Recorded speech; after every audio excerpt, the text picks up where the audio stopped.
Assalamualaikum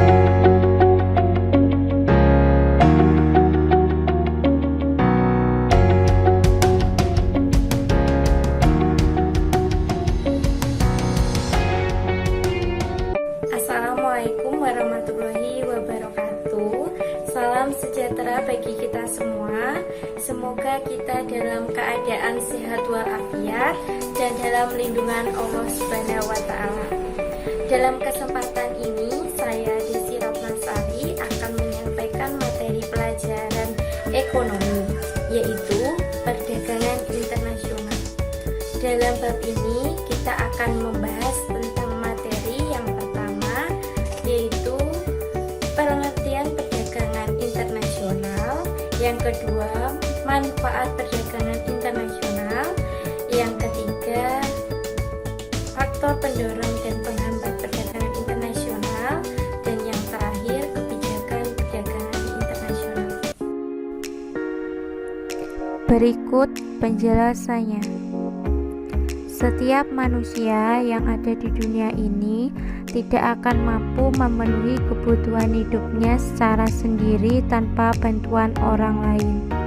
Hal ini dikarenakan setiap manusia mempunyai keterbatasan sendiri-sendiri untuk menghasilkan barang yang dibutuhkan. Begitu juga dengan sebuah negara. Suatu negara akan sangat sulit memenuhi semua kebutuhan rakyatnya apabila hanya mengandalkan produk dalam negeri saja. Untuk itu, agar kebutuhan masyarakat dapat terpenuhi, maka suatu negara perlu mengadakan perdagangan dengan negara lain, atau disebut dengan perdagangan internasional.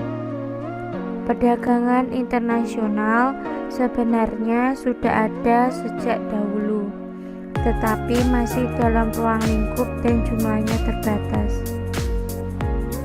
di mana kebutuhan yang tidak dapat diproduksi sendiri oleh suatu negara dipenuhi secara barter.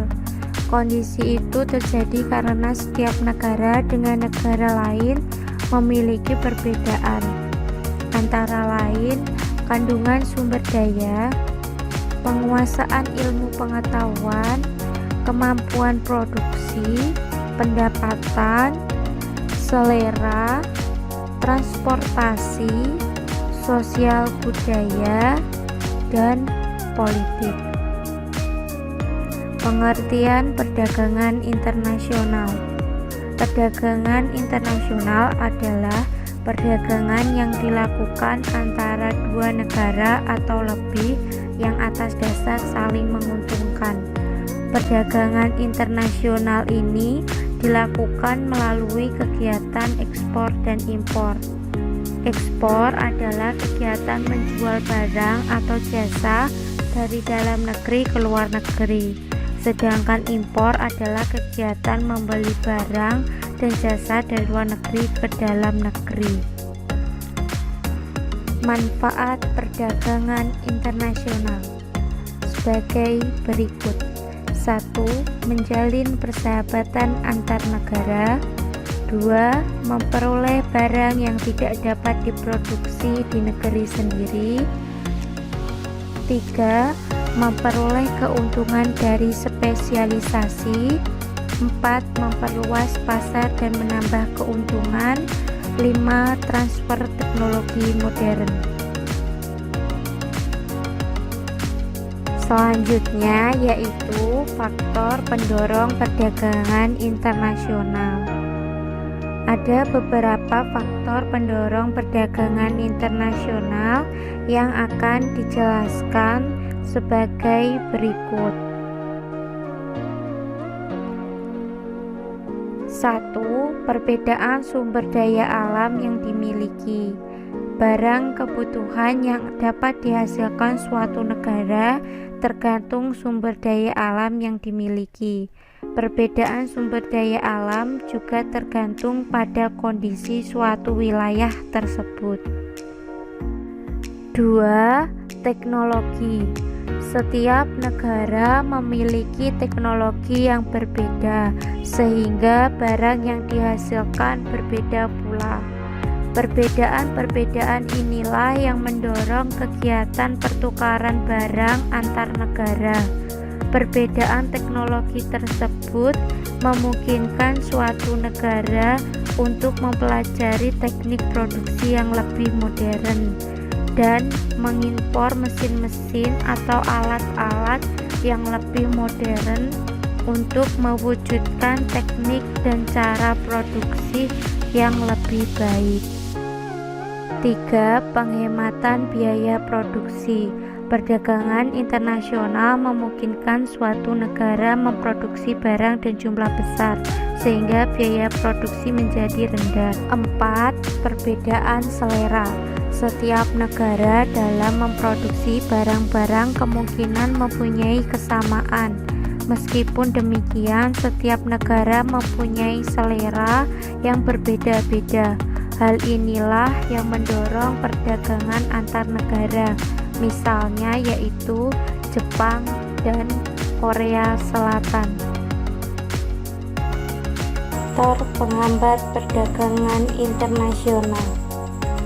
Sebagai berikut penjelasannya. Secara garis besar, faktor penghambat perdagangan internasional dapat dibedakan menjadi dua, yaitu yang pertama hambatan intern, yang kedua hambatan ekstern. Hambatan intern adalah hambatan yang berasal dari dalam negeri, yang meliputi antara lain 1. Penggunaan teknologi yang cukup rendah. 2. Kualitas barang atau komoditas ekspor rendah. 3. Rendahnya kualitas sumber daya manusia. 4. Adanya sistem pemasaran yang kurang baik. Hambatan ekstern. Hambatan ekstern yaitu hambatan yang berasal dari luar negeri atau negara lain. Hambatan ekstern dibedakan menjadi dua, yaitu yang pertama, hambatan ekstern karena adanya kebijakan dari negara lain sebagai berikut: adanya kuota dari negara tujuan, adanya tarif atau biaya masuk dari negara tujuan, dan adanya larangan impor dari negara tujuan. Yang kedua, hambatan ekstern karena keadaan tertentu, yaitu adanya politik yang tidak stabil, adanya pengaruh konjungtur ekonomi dunia, adanya bencana alam, dan adanya peperangan yang dilakukan antar negara. Yang terakhir, kebijakan perdagangan internasional meliputi yang pertama, tarif. Tarif adalah sejenis pajak yang dikenakan atas barang-barang yang diimpor. 2. Subsidi ekspor adalah pembayaran sejumlah tertentu kepada perusahaan atau perseorangan yang menjual barang ke luar negeri.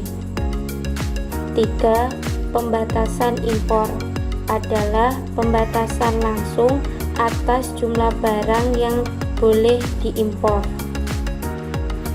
4.